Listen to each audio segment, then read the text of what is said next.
మిథునం వారికి కనుక చూసుకున్నట్లయితే మీకు శని దశమ స్థానంలో ప్రస్తుతం ఉంటూ జూలై 27వ తేదీ నుంచి వక్రిస్తున్నాడు. మరి ఈ వక్రగతి వల్ల కలిగే ఫలితాలు, మీ యొక్క జన్మజాతకంలో గనక ఏదైనా గ్రహం వక్రించినట్లయితే దానివల్ల ఎటువంటి ఫలితాలు మీరు పొందుతారు, ఏ దేవతారాధన చేయాలి, ఎటువంటి విషయాల పట్ల మీరు జాగ్రత్త వహించాలి అనేటువంటి అంశాలు చెప్తుంది నేనైనప్పటికీ చెప్పిస్తుంది సాక్షాత్ లలితా అమ్మవారిగా భావిస్తూ ఆ లలితాంబిక అమ్మవారి యొక్క అనుగ్రహం మీకు పరిపూర్ణంగా కలగాలని మనస్ఫూర్తిగా కోరుకుంటూ, ఇక్కడ ఎప్పుడైతే ఈ యొక్క శని దశమంలో వక్రిస్తాడో, ఇదేంటంటే గ్రహము దశమంలో ఉన్నప్పుడు ఏంటంటే వివాహ సంబంధించినటువంటి విషయాలు కారకుడైన శుక్రుడు 12వ అధిపతి పంచమాధిపతి శుక్రుడు 4లో మీకు ఆగస్టు 2 నుంచి వస్తుంది. దాని దృష్టి కూడా పడుతుంది వక్రించిన శనిది. దశమంలో ఉండడం వల్ల ఉద్యోగ సంబంధించిన విషయంలో మార్పులు ప్రధానంగా, అలాగే వక్రించినటువంటి శని అక్కడే ఉంటాడు, వెనక్కి తిరిగి ఉంటాడు, కానీ కొంచెం దాని ప్రభావం 20 డిగ్రీల నుంచి ఒక 8 డిగ్రీలు వెనక్కి వెళ్తాడు చెప్పాలంటే. అయితే పితృకర్మలు చేయడం ద్వారా ఈ వక్రగతికి సంబంధించినటువంటి విషయంలో మంచి ఫలితాలు వస్తాయి. పితృకర్మలు అంటే మనం చూడండి, స్వయం పాకం ఇవ్వడము, పితృదేవత సంబంధించినటువంటి విషయాలు కొన్ని చేస్తూ ఉంటాం, పితృ తర్పణాలు వదలడం, ఇవి ఎక్కువగా చేయాలి. బికాజ్ ఆఫ్ 9th హౌస్లో రాహు ఉన్నందుకు.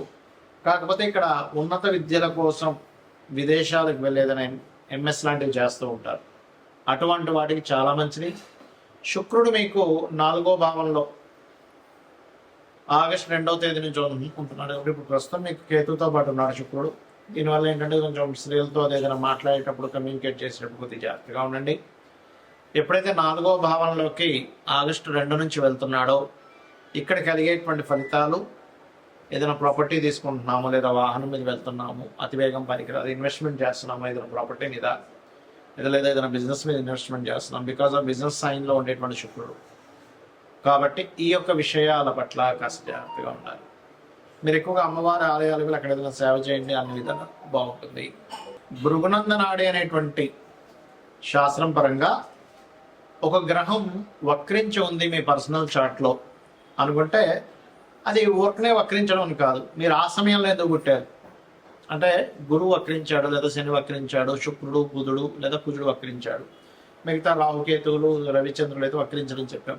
అయితే ఒకవేళ వక్రించిన నక్షత్రంలో ఉంటే అప్పుడు మళ్ళీ దాని ఫలితం వేరే ఉంటుంది. అయితే ఇక్కడ ఉదాహరణకి మనం శనిదే తీసుకుందాం.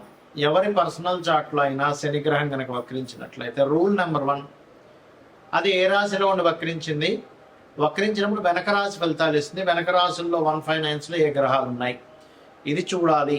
దీనివల్ల మీకు ఆ వక్రించడం వల్ల సహజంగా ఏంటంటే మనం చూడండి, ఏదైనా శని ముఖ్యంగా అందులో పర్టికులర్గా శని భగవానుడు కనుక వక్రించినట్లయితే మీరు కెరియర్ కోసం మీ లైఫ్లో ఒక మంచి కెరియర్ రావాలంటే ఉన్న ప్లేస్ నుంచి మారాలని చెప్తుంది.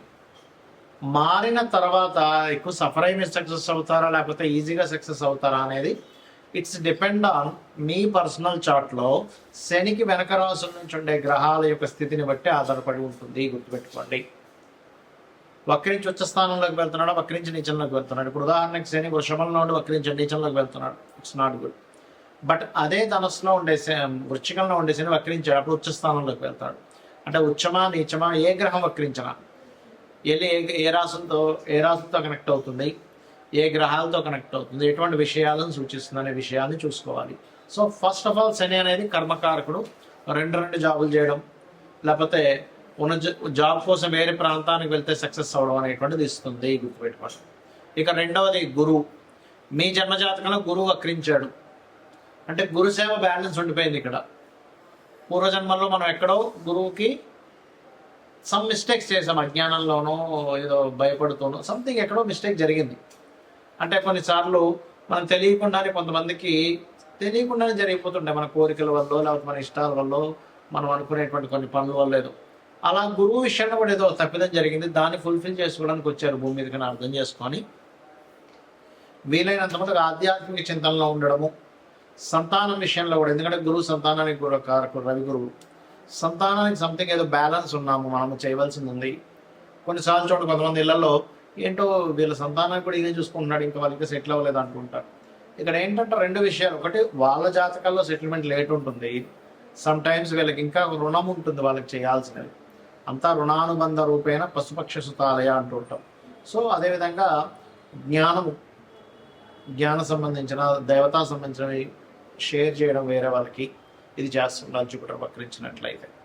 అదేవిధంగా జీవుడు అని కూడా చెప్తారు నాడీ ఆస్ట్రాలజీలో.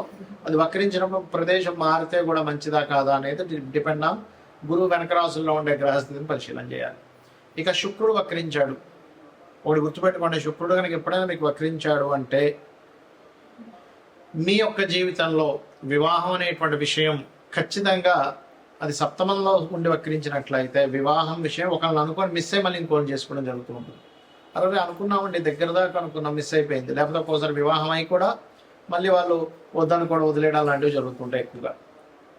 రెండవది శుక్రుడు వక్రించినప్పుడు ఆ యొక్క శుక్రగ్రహం వెనక రాసుల్లో ఉండే గ్రహాలను బట్టి మనం అబ్జర్వ్ చేయాలి. అంటే అలాగా శుక్రుడు వక్రించాడు, ఆ శుక్రుడు ఏ గ్రహాలతో కనెక్ట్ అవుతున్నాడో చూడాలి. మంచి గ్రహాలతో కనెక్ట్ అవుతున్నాడు వక్రించి, మీకు లగ్జరీకి లోటు ఉంటుంది, బ్రహ్మాండంగా లగ్జరీ లైఫ్ ఉంటుంది, ఫైనాన్షియల్గా మంచి గ్రోత్ ఉంటుంది, రెండు రకాలుగా ధనయోగాలు ఉంటాయి, ఎందుకంటే ఫైనాన్స్ కారకుడు కూడా శుక్రుడు కాబట్టి అలా. అదేవిధంగా బుధుడు వక్రించాడు అనుకోండి, ఎవరికైనా ఎవరి జన్మ జాత చక్రంలో అయినా వాళ్ళ పర్సనల్ చార్ట్లో బుధగ్రహం వక్రించింది, అప్పుడు మీరు చేయవలసింది ఏమిటి అంటే ఎప్పుడు కూడా మీకున్న నాలెడ్జ్ని షేర్ చేయాలి. అంటే పూర్వజన్మల్లో నాలెడ్జ్ షేర్ చేయకుండా దాచేసుకున్నారు, ఏదో మీరు మీ ధర్మం నాలెడ్జ్ షేర్ చేయాల్సింది ఏదో వర్క్ ఉంది దాచేసుకున్నారు. ఇప్పుడు మీరు నాలెడ్జ్ షేర్ చేస్తేనే ఆ కర్మ అనేటువంటి తొలగుతుంది, గుర్తుపెట్టుకోండి, అదర్వైజ్ ఆ కర్మ తొలగదు. సో మీ నాలెడ్జ్ మీరు ఏదైనా ఆఫీస్లో చేస్తున్నారు, కొంతమంది ఉంటుంటారు చూడండి, ఇది ఎలాగో చెప్పండి, నువ్వే నేర్చుకో, నేను ఎందుకు చెప్పాలి నీకు అంటూ ఉంటారు. బుధుడు వక్రిస్తే మీరు అవతల వాళ్ళకి నాలెడ్జ్ షేర్ చేయడం వల్లే మీ యొక్క కర్మ కంప్లీట్గా క్లియర్ అవుతుంది, గుర్తుపెట్టుకోండి. అదేవిధంగా మార్స్, కుజుడు వక్రించాడు, కుజుడు ఈజ్ గొడవలు, లీడర్షిప్స్, అన్నదమ్ములు, వీటిని కూడా చెప్తూ ఉంటారు. బుధుడిని కుజుడిని కూడా అన్నదమ్ముల విషయంలో చెప్తూ ఉంటారు. అయితే ఇక్కడ ఏంటంటే సమ్ పూర్వజన్మల్లో ఉండేటువంటి కొంత వైరాలిటీ, గొడవలు, ఇలాంటివి ఏవో క్లియర్ చేసుకోవడానికి పుట్టాడు ఈ జన్మలో. అందుకే చాలా మందికి ఈ గొడవ అవుతూ ఉంటాయి, ఏంటో అర్థం కాదు, ఏంటంటే నేనేమో ఇదో అయినా కూడా వస్తూ ఉంటుంది అంటుంటారు. నేను ఏమీ చేయకుండా సైలెంట్గా ఇంట్లో ఉన్న మా ఇంటికి వచ్చి మరి గొడవ పెట్టుకుంటున్నారండి అంటారు. ఎప్పుడు జరుగుతుంది ఎక్కువగా అది ఆ వక్రించిన కుజుడికి శని సంబంధాలు ఉన్నప్పుడు ఎక్కువ గొడవలు అవుతుంటాయి, లేదా బుధ సంబంధాలు ఉన్నప్పుడు బాగా గొడవలు అయిపోతుంటాయి, వాదనలు అవుతుంటాయి. సో అక్కడ ఒక్కోసారి వక్రించి ఏమవుతుందంటే అదొక మంచి గ్రహంతో కలిసినప్పుడు కొంచెం గొడవలు క్లియర్ అయిపోతాయి, లేదా పూర్వజన్మల్లో అవి జరిగినటువంటి కొన్ని గొడవలు అవి క్లియర్ చేసుకోవడానికి పుడతారన్నమాట ఈ జన్మల్లో.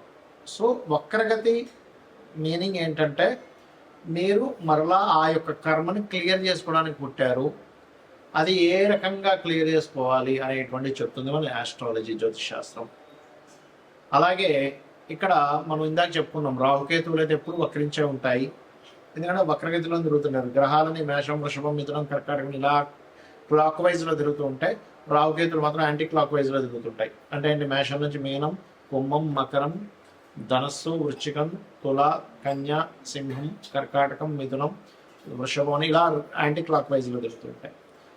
అయితే వీటికి సహజంగానే వక్ర స్థానంలో ఉన్నారు కాబట్టి ఏదైనా వక్రగ్రహం నక్షత్రాల్లో ఉన్నప్పుడు మళ్ళీ ఇది కొంచెం డిఫరెంట్గా యాక్ట్ చేస్తూ ఉంటుంది. రవిచంద్రుడు కూడా వక్రించిన నక్షత్రాల్లో ఉన్నప్పుడు మాత్రం తల్లికి, అంటే చంద్రుడు వక్రించిన నక్షత్రంలో ఉంటే తల్లికి ఏదో ఈ జాతకుడు రుణపడి ఉన్నాడు, లేదా రవి వక్రించిన నక్షత్రంలో ఉంటే తండ్రికి రుణపడి ఉన్నాడు, తల్లిదండ్రులకు సహజంగానే రుణంలో ఉంటాం మనం, కానీ ఇంకాస్త ఎక్కువ రుణపడి ఉన్నాము, వాళ్ళకి ఎక్కువ సేవ చేయాలి, దానికోసం నేను జన్మెత్తావు అనే ఒక విషయాన్ని మనం అర్థం చేసుకోగలగాలి.